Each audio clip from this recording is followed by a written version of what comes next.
इस कहानी की शुरुआत में हम ओरायन नाम के एक लड़के को देखते हैं जो अपने स्कूल के ग्राउंड में खड़ा था और सामने पेड़ के नीचे बैठी सेली नाम की एक लड़की को वो पसंद करता है। इसीलिए उसके साथ बैठकर अपना लंच खत्म करना चाहता था, लेकिन अपने डर की वजह से वो सेली के पास नहीं बैठ पाता और पास के एक बेंच पर बैठ जाता है। और जब सेली उसकी तरफ देखती है तो वो डर कर वहाँ से चला जाता है। दरअसल ओरायन का डर था कि कहीं सेली उसे रिजेक्ट ना कर दे या फिर ओरायन को सेली के साथ देखकर सेली के फ्रेंड उसका मजाक ना बनाने लगे। दरअसल वो अपने लाइफ में बहुत सी चीज़ों से डरता था, जैसे कि डॉग्स, मधुमक्खियाँ, स्काई स्क्रैपर्स और यहाँ तक कि वो वॉशरूम में फ्लश करने से भी डरता था, क्योंकि उसे डर था कि कहीं फ्लश से वॉशरूम का सारा पानी स्कूल में ना फैल जाए जिससे पूरा स्कूल पानी में डूबने लगेगा। वो अपने सारे डर को अपनी डायरी में ड्राइंग बना कर रखता था। वो जब अपने स्कूल के लॉकर रूम में होता है तो वहाँ पर भी उसे लॉकर से ही डर लग रहा था और वहीं पर एक लड़का उसे बुली करने लगता है और उसकी डायरी को भी वो फाड़ देता है। लेकिन इन सब के बावजूद भी ओरायन उस लड़के को थैंक्स बोलता है, क्योंकि वो उस लड़के से काफी ज्यादा डरता था। वो अपने डर के ओवर थिंकिंग की वजह से ये सोच रहा था कि अगर वो उस लड़की को मारेगा तो उस लड़के की डेथ भी हो सकती है, जिसके बाद उसे जेल जाना पड़ सकता है। वो अपने डर की वजह से ही क्लास में आंसर पता होने के बावजूद भी टीचर को आंसर नहीं बताता, क्योंकि उसे डर था कि कहीं वो गलत आंसर ना बोल दे, जिसके बाद क्लास के सारे बच्चे उसके ऊपर हंसने लगेंगे। अब ओरायन की क्लास टीचर सभी बच्चों से प्लेनेटोरियम ट्रिप पर जाने के लिए उनके पेरेंट्स की परमिशन लेटर मांगती है। क्लास के सभी बच्चे ट्रिप पर जाने के लिए काफी ज्यादा एक्साइटेड थे और वो क्लास टीचर को अपने पेरेंट्स की परमिशन लेटर दे रहे थे, लेकिन ओरायन ऐसा नहीं करता क्योंकि उसे डर था कि ट्रिप पर जाने के दौरान बस एक्सीडेंट में उसकी डेथ हो सकती है। इसीलिए वो टीचर से झूठ बोल देता है कि उसके पेरेंट्स इसके लिए राजी नहीं होंगे। क्लास से बाहर आने पर सेली ओरायन से कहती है कि हम प्लेनेटोरियम ट्रिप पर मिलते हैं, क्योंकि वो भी वहां पर जा रही थी। ओरायन ये सुनकर उदास हो जाता है क्योंकि वो अपने डर की वजह से उस ट्रिप पर नहीं जा रहा था, इसीलिए सेली के साथ भी वो टाइम नहीं बिता पाएगा। वो जब अपने घर पर आता है तो उसके मॉम डैड उसे समझाते हैं कि उसे प्लेनेटोरियम ट्रिप पर जाना चाहिए था, क्योंकि लाइफ में सभी को किसी ना किसी चीज से डर तो लगता ही है और डरना कोई बुरी चीज नहीं है, लेकिन अपने डर को हमें लाइफ के बीच में नहीं लाना चाहिए। लेकिन उसके ऊपर उसके पेरेंट्स की बातों का कोई फर्क नहीं पड़ता, क्योंकि वो अपने पेरेंट्स की बातों पर ज्यादा ध्यान ही नहीं देता।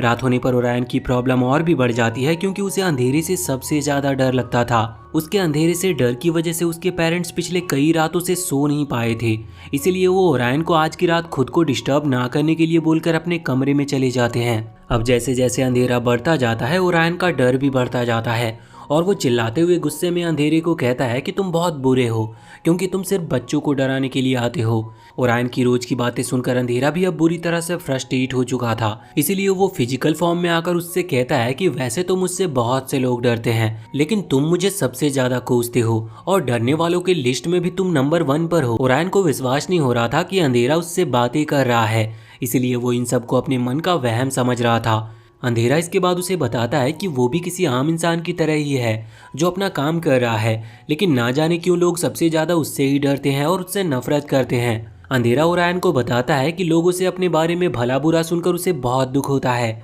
अंधेरे की बात सुनकर और उसे दुखी देखकर अब ओरायन भी अंधेरे से बात करने लगता है और उससे कहता है कि वो और अधिक डरना नहीं चाहता। इस पर अंधेरा खुश होते हुए ओरायन से कहता है कि ये तो अच्छी बात है, क्योंकि मुझे हर रात तुम्हारे चिल्लाने की आवाज नहीं सुननी पड़ेगी। अंधेरा उसको अपने साथ चलने के लिए कहता है, क्योंकि जब ओरायन उसे काम करते हुए देखेगा तो उसे अंधेरे से डर नहीं लगेगा। पहले तो ओरायन को अंधेरे का ये आइडिया काफी अजीब लगता है, लेकिन वो अपनी पूरी लाइफ अंधेरे से डर कर नहीं रहना चाहता था, इसीलिए वो इसके लिए तैयार हो जाता है। अंधेरा इसके बाद उसे अपने साथ लेकर आसमान में उड़ते हुए वहां से निकल जाता है। इसके बाद हमें ओरायन के फ्यूचर का समय दिखाया जाता है, जहां पर ओरायन अपनी बेटी को अपने बचपन की कहानी सुना रहा था कि किस प्रकार वो पहली बार अंधेरे से मिला था। दरअसल ओरायन की बेटी भी अंधेरे और बाकी चीजों से काफी ज्यादा डरती थी, इसीलिए ओरायन उसे अपनी लाइफ की कहानी सुनाकर समझाना चाहता था कि हमें किसी भी चीज से डरनी नहीं चाहिए। अगले सीन में हम वापस से ओरायन को अंधेरे के साथ देखते हैं, जहाँ पर अंधेरा उसे अपने ऊपर बिठाकर आसमान में उड़ रहा था और ओरायन को रात की खूबसूरती दिखा रहा था। ओरायन ये सब देखकर पूरी तरह से हैरान था। अंधेरे के पीछे पीछे उजाला भी अपनी काम कर रहा था, क्योंकि जब अंधेरे अपने साथ रात लेकर आता था वहीं उजाला अपने साथ सुबह लेकर आता था, जिसकी वजह से लोग उजाले को अंधेरे से कहीं ज़्यादा पसंद करते थे। अंधेरा इसके बाद ओरायन को अपने बाकी साथियों से मिलवाने को ले जाता है, जो कुछ समय के लिए ब्रेक पर रुके हुए थे। दरअसल अंधेरा और उसके साथी हर रात मिलकर साथ में अपना काम करते थे। अंधेरे के साथी जब ओरायन को अंधेरे के साथ देखते हैं तो वो सभी अंधेरे पर गुस्सा होने लगते हैं, क्योंकि अंधेरा किसी इंसान को अपने साथ ले आया था। अपने साथियों की बात सुनकर अंधेरा उन्हें समझाता है कि अगर ओरायन मेरे साथ रहकर हमारे काम करने के तरीकों को देखेगा तो उसे हमसे डर नहीं लगेगा, जिसके बाद हर रात ओरायन की डर की वजह से होने वाली हमारी सारी प्रॉब्लम भी खत्म हो जाएगी। अंधेरे की बात सुनकर उसके साथी इसके लिए राजी हो जाते हैं, लेकिन वो अंधेरे से कहते हैं कि वो ओरायन को उनसे दूर ही रखे। अंधेरा इसके बाद ओरायन को अपने साथ लेकर अपने बाकी साथियों के साथ वहाँ से निकल जाता है। वो सबसे पहले ओरायन को अपने साथी निंदिया के काम करने का तरीका दिखाता है। ओरायन निंदिया के लोगों को सुलाने का तरीका देखकर पूरी तरह से हैरान था, क्योंकि निंदिया लोगों को बेहोश करके या फिर अपने जादुई तकिए से उनके मुंह को दबाकर उन्हें सुला रही थी। निंदिया जब एक छोटे बच्चे को अपने जादुई हथौड़े से मारकर सुलाने वाली होती है तो ओरायन ये देखकर डरकर चिल्लाने लगता है। ओरायन को वहाँ पर देखकर निंदिया ओरायन और अंधेरे पर बहुत गुस्सा होती है।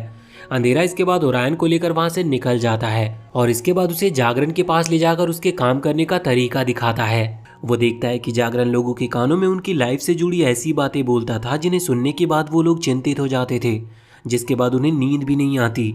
ओरायन ये देखकर समझ जाता है कि जागरण के कारण ही वो रात में ओवर थिंकिंग की वजह से सो नहीं पाता।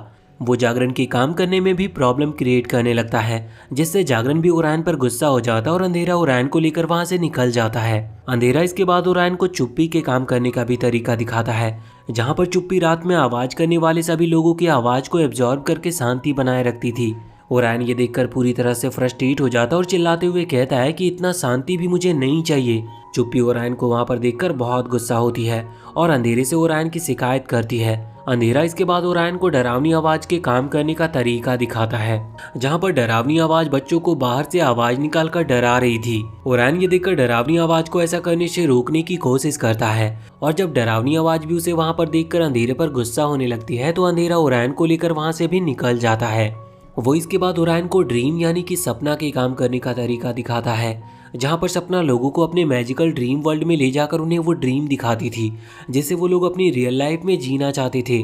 ओरायन को सपना के काम करने का तरीका बहुत पसंद आता है, क्योंकि सपने की वजह से ही लोगों को खुशी मिलती थी। लेकिन ड्रीम वर्ल्ड में ओरायन उन सब चीज़ों को सोचने लगता है जिनसे वो अपनी लाइफ में सबसे ज़्यादा डरता है, क्योंकि ड्रीम वर्ल्ड में किसी भी चीज़ को सोचने से वो सच्चाई में बदल जाती है, जिसकी वजह से ओरायन का डर वहाँ पर उसके ऊपर हावी होना शुरू हो जाता है और उसको स्कूल में बुली करने वाला लड़का एक बड़े मॉन्स्टर में बदलकर उसके ऊपर हमला कर रहा था। ओरायन, अंधेरा और सपना किसी तरह बहुत मुश्किल से ड्रीम वर्ल्ड से ओरायन के डर से बचकर भागने में कामयाब रहते हैं। सपना ओरायन के इस हरकत से ओरायन और अंधेरे पर बहुत गुस्सा थी। वो इस समय काफी ज्यादा दुखी था, क्योंकि वो हर एक चीज से काफी ज्यादा डरता है। अंधेरा ओरायन को समझाता है कि वो समय के साथ अपने डर पर काबू पाना सीख जाएगा।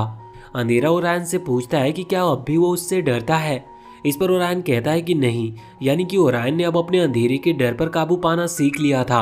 ओरायन ये जानकर बहुत खुश होता है और अंधेरे के साथ वो खूब मस्ती करता है। वो जल्दी अंधेरे के बाकी साथियों का भी अच्छा दोस्त बन गया था और उनके साथ मिलकर उनके काम में उनकी मदद करता है। अंधेरा जब ओरायन और अपने बाकी साथियों के साथ मिलकर एक छोटे से ब्रेक पर रुकता है, कुछ समय बाद वहाँ पर उजाला भी सुबह करते हुए तेजी से आगे बढ़ रहा था और अंधेरे को जल्द से जल्द वहां से जाने के लिए कहता है, क्योंकि अगर अंधेरा उजाले के संपर्क में आ गया तो मारा जाएगा।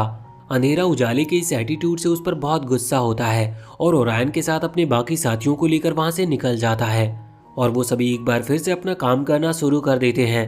अंधेरा जब अपना काम करने के लिए एक अंधेरे कमरे में जाता है तो ओरायन कमरे से बाहर ही रहता है, क्योंकि उसे एक बार फिर से अंधेरे से डर लगने लगा था, क्योंकि वो उजाले की खूबसूरती को मिस कर रहा था। अंधेरे के साथी जब ओरायन से पूछते हैं कि आखिर अब वो अंधेरे से क्यों डर रहा है, तो इस पर वो अंधेरे के सभी साथियों को उजाले की खूबसूरती के बारे में बताता है कि दिन के उजाले में बहुत सी खूबसूरत चीजें होती है और कई प्रकार के खूबसूरत रंग भी होते हैं, जिनकी खूबसूरती को वो अंधेरे के साथ रहकर मिस कर रहे हैं। ओरायन की बात अंधेरा भी सुन रहा था, जिससे वो बहुत दुखी होता और गुस्से में ओरायन के साथ वहां से निकल जाता है।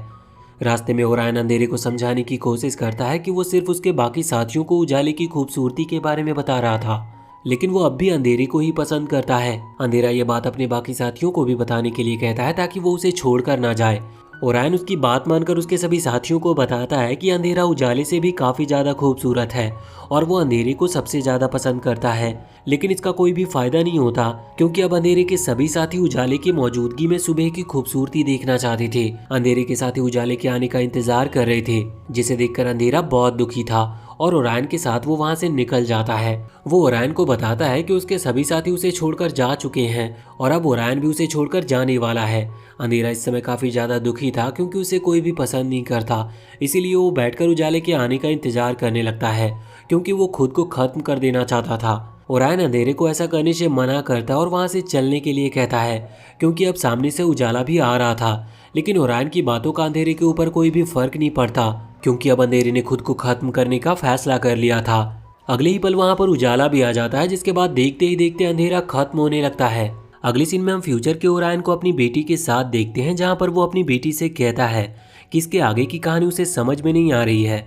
दरअसल ओरायन अपनी बेटी का डर खत्म करने के लिए उसे ये कहानी खुद बनाकर सुना रहा था। ओरायन की बेटी उससे कहती है कि आपकी स्टोरी तो हैप्पी एंडिंग नहीं है, इसीलिए ओरायन की बेटी अब खुद से ही अपने डैड की कहानी को आगे बढ़ाने का फैसला करती है। अगले सीन में हम देखते हैं कि अब ओरायन की बेटी अपने पास्ट में छोटे ओरायन के पास पहुंच गई थी, जहां पर वो ओरायन से कहती है कि मुझे तुम्हारी कहानी के बारे में सब कुछ पता है। उसकी बेटी उससे कहती है कि रात के चले जाने की वजह से लोग सो नहीं पाएंगे और बिना नींद की वजह से लोग पागल हो जाएंगे।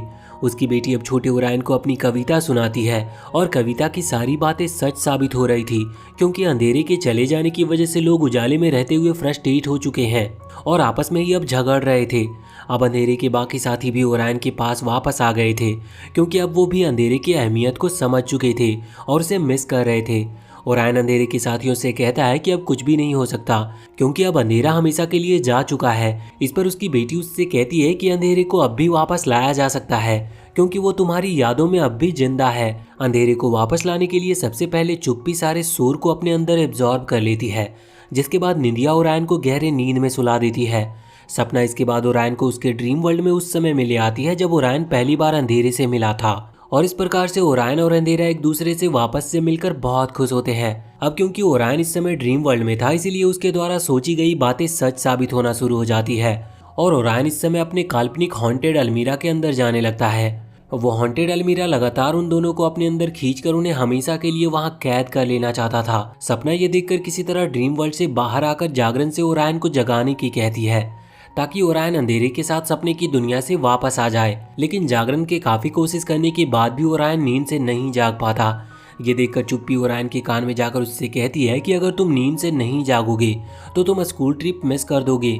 चुप्पी की ये बात सुनते ही ओरायन नींद से जाग जाता है, जिसके बाद ओरायन और अंधेरा ड्रीम वर्ल्ड से बाहर आ जाते हैं और अंधेरे के वापस आते ही सुबह चली जाती है और एक बार फिर से रात हो जाती है। ये देखकर सभी बहुत खुश थे क्योंकि सुबह के शोर शराबे के बाद उन्हें रात की प्यारी शांति मिली थी। आज पहली बार उजाला भी अंधेरे को देखकर बहुत खुश था। इसके बाद अंधेरे के सभी साथी वापस से अपने काम में लग जाते हैं और एक एक करके सभी ओरायन से विदा लेकर वहां से चले जाते हैं। इसके बाद अंधेरा भी ओरायन और उसकी बेटी को उसके घर पर छोड़ देता है और ओरायन से विदा लेकर वहां से जाने लगता है। अंधेरा इस समय काफी ज्यादा दुखी था क्योंकि अब वो कभी भी ओरायन से मिल नहीं पाएगा। ओरायन भी अंधेरे को अब काफी पसंद करने लगा था, इसीलिए वो अंधेरे को जाते हुए देखकर उसे गले से लगा लेता है और अंधेरा ओरायन को जरूर से अपने स्कूल ट्रिप पर जाने की कहता है। अगले सीन में हम देखते हैं कि ओरायन अपने पेरेंट्स को नींद से जगाकर उन्हें अपनी फ्यूचर की बेटी से मिलवाता है। उसके पेरेंट्स उसकी बेटी को देखकर पूरी तरह से हैरान थे, लेकिन ओरायन अपने मॉम डैड से झूठ बोल देता है कि वो उसकी फ्रेंड है। इसके बाद वो अपनी बेटी के साथ अपने कमरे में आ जाता है, जहां पर वो दोनों इस बात को लेकर काफी ज्यादा परेशान थे कि आखिर ओरायन की बेटी अपने टाइम लाइन में वापस कैसे जाएगी। अब अगले ही पल वहां पर एक लड़का अपनी टाइम मशीन में बैठकर आता है, जो अपनी टाइम मशीन की मदद से ओरायन की फ्यूचर बेटी को उसके रियल टाइम लाइन में पहुंचा देता है, जहाँ पर फ्यूचर का ओरायन अपनी बेटी से मिलकर बहुत खुश था। ओरायन की बेटी को उसके टाइमलाइन में वापस पहुंचाने वाला लड़का कोई और नहीं बल्कि ओरायन की बेटी का लड़का यानी कि ओरायन का ग्रैंडसन था। दरअसल जिस प्रकार फ्यूचर का ओरायन अपनी बेटी को स्टोरी सुना रहा था, ठीक उसी प्रकार फ्यूचर की ओरायन की बेटी भी अपनी बेटी को अपनी कहानी सुना रही थी। इसीलिए वो अपनी मॉम की तरह ही उनकी मदद करने के लिए फ्यूचर से आया था। अगली सीन में हम फ्यूचर के ओरायन को देखते हैं, जो अब काफी बूढ़ा हो चुका है और अपनी बेटी के साथ रहता है। ओल्ड ओरायन के साथ सैली भी थी, जो ओरायन की तरह ही काफी बूढ़ी हो चुकी थी।